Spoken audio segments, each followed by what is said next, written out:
snake tier list this time. We did lizards in a previous video, which I will link in the description if I remember to do so. Then you can go watch that one after this, and that is an order. Right, so here's our fancy tier list. Legendary, cool, mid, meh, mistake. None of the lizards we did on the lizard tier list made it into the legendary category. So let's see if any of the snakes can make it into that category today. I got like 50 snakes here, but same as the lizard tier list, I have no intentions of doing all 50 of those. I did maybe 13 or 14 lizards in the last one, so I'm going to do about 15 snakes here, and then I'll probably be bored and call it there. Right, starting off with an Amazon Tree Boa. Hell of a start. Mistake. Put you right in the bloody mistake section. These guys are known for being grumpy, bitey little bastards. And they have some serious teeth, you know. Not really looking to be on the receiving end of a bite from these guys. I mean, I like pain as much as the next guy, but it needs to be in the right setting for me to enjoy it. Now, I'm not trying to hate on any of the animals in this tier list or in the previous tier list, but for me personally, I don't want an Amazon Tree Boa because what they're known for. I just don't see that as something I would enjoy owning. So for me, it would be a mistake snake. I'd be much more favourable in going for a snake that's a lot less bitey, just as a preference. I mean, maybe some of you would rank this snake higher up than mistake. Let's say, for example, I woke up tomorrow and I came down to my snake room here, and in this enclosure right here, there was an Amazon Tree Boa. The first thing that would come to my mind would be, well, that was a mistake. Next snake, a Woma Python, the cheap man's black-headed python. So if you own one of these guys, you're either skint or a cheap bastard. I mean, either way, I want one of these guys, so maybe I'm both. Maybe I'm cheap and skint. I mean, I think they're fucking cool. I'm going to tell you that right now. I'm going to put them in the cool category. Oh, wait. If the Woma Python's in the cool tier, does that mean if I was to ever do the black-headed python, I would have to put it in the legendary tier? I didn't think doing this video would require me to think ahead like that. Would the black-headed python go in the legendary tier? Or do I adjust the Woma Python lower to make it make more sense? Nah, fuck it. I'm going with my instincts. My initial thought was Woma Pythons go in the cool category. That's where they're going. Asian vine snake. Mid. That's what first comes to mind. Mid category. They are one of my dream snakes. Yes, it was in my dream snake video. Well, they're in my realistic dream snake video, that is. Because realistically, a Titana boa is probably not going to be happening anytime soon. If the evolutionary biologists picked up the slack a bit, it might. Lazy bastards. But I love the Asian vine snake's attitude. That kind of grumpy but harmless attitude. This is a bit of a weird one. Bit of a weird placement, if I'm honest. On the one hand, I say it's one of my dream snakes. So you'd think I'd put it in cool at least. And then on the other hand, I say they're alright, and I put them in mid. That don't make much sense now, does it? I'm as confused as you are, and I'm as mad as you are that they're in the mid category. But they're there now, there's nothing I can do. So, next up we've got the Mexican Black Kingsnake. I mean, I do have one of these guys. His name is Shadow, and he's in this enclosure right here. I can see his tail, I can't see anything else. By the way, I did not name him Shadow. He came to me as a 3-year-old adult named that. I wasn't the racist one who named him. But I'd put him in mids. Mexican Black Kingsnakes are really cool, but, you know, they're a bit common, so mid-category, I think, suits them well. California Kingsnake. Basically the same fucking thing as a Mexican Black, just a different colour. I mean, is the Florida Kingsnake in this list? Because if it is, I'm going to be pissed. No. Okay, at least we didn't make that mistake. Putting the exact same snake, just a slightly different colour, multiple times in the list would be kind of idiotic. You know what? The California Kingsnake, Florida Kingsnake, whatever, they're both about the same. Putting them in meh. I don't like plagiarism. You're copying the Mexican Black Kingsnake, so you're getting penalised for it. Milksnake. Jesus Christ, dude. It's another f***ing Kingsnake, basically. Just a different colour. I'll put them in mids, because they're a little bit more colourful, so they'll get some points for that. Got to be more inclusive nowadays anyway. Next up, a false water cobra. Bang, we're back on track now with some real epic animals. Falsies are fantastic bloody snakes, mate. Absolutely f***ing epic. They're not legendary, though. They're not legendary. They're cool, absolutely, but legendary, I don't know if they push it up that barrier. So we're going to put the false water cobra in the cool position. If they become more popular, maybe I'd consider putting them in legendary. That doesn't make any sense, does it? This is my biased opinion, and I'm saying if other people start making them more popular, I would have that influence me to put them into legendary. Kenyan sand boa. I mean, they're basically just a box of sand. Just save yourself some money and some effort and just get a box of sand. Ball python next. Right. Well, this is the bearded dragon of the snake world. These guys are super common, and for good reason. They're great snakes. Absolutely fantastic. Probably the best pet snake out there. But they are insanely common. Now, one thing that confuses me about ball pythons is the prices of the morphs.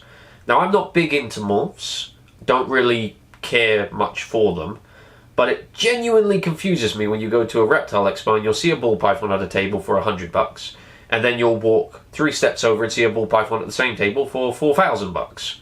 It's like, what? What's the difference? And in some cases, they look very, very similar. I just don't care enough to find out what the differences are, but I feel like that has saturated the ball python market a little bit. I think a normal, just kind of typical ball python, it's a great snake, probably deserves the legendary status. I'm going to penalize them because of the abundance and dependency on the morph markets. I just think it's kind of silly that we're charging $4,000 for a ball python. I know it takes a lot of work, sure, but this is my tier list. I am excessively biased, and I don't care about your opinion. I'm sure that's going to piss off a bunch of people, but I mean, eh. So we got the Rhino Rat Snake next. Now this one excites me. I am desperate to get one of these guys after seeing one at a reptile expo, I don't know, two and a half years ago, whenever it was. The bright blue one that was going over every Canadian reptile YouTuber's YouTube account. Their noses also move, if I'm correct. I haven't done a lot of research on these guys in a while because I haven't really been in the frame of mind to get one. But they will be coming in the future. I definitely do want to get my hands on one of these guys. So I'm going to put them in the cool category. I think they're really cool. And I'm very excited to get one in the future. Next up, the Western Hognose Snake, which is extremely common nowadays. Very, very common nowadays. Probably could make a valid argument to put them in the mid category. Now, I would consider myself to be well informed on the Western Hognose Snake, considering that I had about 20 of them at one point. I'm going to put them in the cool category. If I'm honest, they don't deserve the cool category. They probably do deserve the mid category, but I'm excessively biased because they are one of my favorite snakes. I currently have 3 of them, and I would never not have a hognose snake. At some point in my life, I will always have one. Corn snake. Oh, fuck. That's legendary, mate. Legendary. No argument, no ifs, ands, or buts. Don't care what any of you say in the comments. Corn snakes are legendary snakes. You don't get much better than a corn snake in any regard to any pet. They are probably the easiest and best pet you can possibly have. Everything great about snakes, they have it. Everything bad about snakes, they don't. It doesn't get better than a corn snake when it comes to owning snakes. They are chill. They are easy. They are relaxed. Everybody can handle them. Easy husbandry, easy care. You can't go wrong. Everybody in the reptile hobby owes it to their mental health to have at least one corn snake, or 2 or 3. As you know, the more corn snakes you have, the better mentally you're going to feel. You know what? I've decided. If you don't own a corn snake, you're not a reptile keeper. You're a poser, at best. Probably a fraud. If you don't have a corn snake, I don't trust you. There's just simply no reason to not have a corn snake. Like, why wouldn't you own one? Every corn snake you keep decreases your stress and anxiety by 4%. Maybe 3. So they get in the legendary category. They fucking deserve it. I don't foresee many reptiles making it to the legendary category. At least not in the first 2 tier list videos that we do. That might be the only one, but it's well fucking deserved. Next up, the rock python. There's another giant snake, which I'm not fond of and don't have a lot of experience with, and another grumpy snake. Don't like that. They're known for being quite bitey. I don't like that. I don't foresee this one turning out very well. Like, if you want a giant snake, get a boa or a Burmese python. There are better options than a rock python. There's just simply no reason to get one. They're just mean.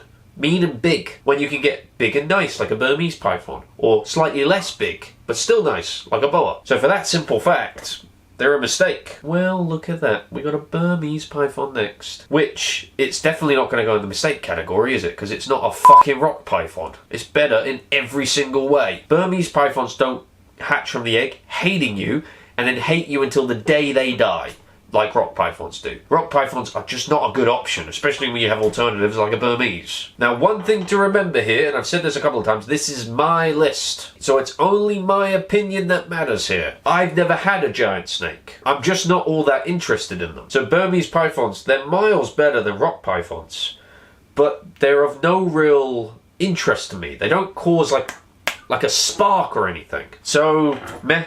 I'm going to put them in meh. You know, they're a snake, but, you know. Boa constrictor next up. BCI, BCC, whatever, doesn't matter, same thing. But we're just going to kind of gloss over them for a similar reason to the Burmese Python. Don't really have a lot of experience with big snakes, not overly interested, so meh. Miles better than a rock python though, but still meh. So I'm going to make this next snake the last snake of this list because I'm tired and this video is long enough as it is. The Mangrove Snake. And honestly, this is another legendary snake in my mind. So the Mangrove Snake joins the Corn Snake in the legendary tier. It deserves that placement. This snake looks epic as all hell. They're big, colourful, and they're a little feisty. I mean, they are venomous, which isn't great. I'm considering demoting them to cool because of it. But it's not the kind of venom that can kill you. So maybe I'll leave them in the legendary category for now. Right, so there's my tier list with 15-ish snakes. Happy with that? Happy with the placement of everything? So let me know in the comments below if you agree with my list.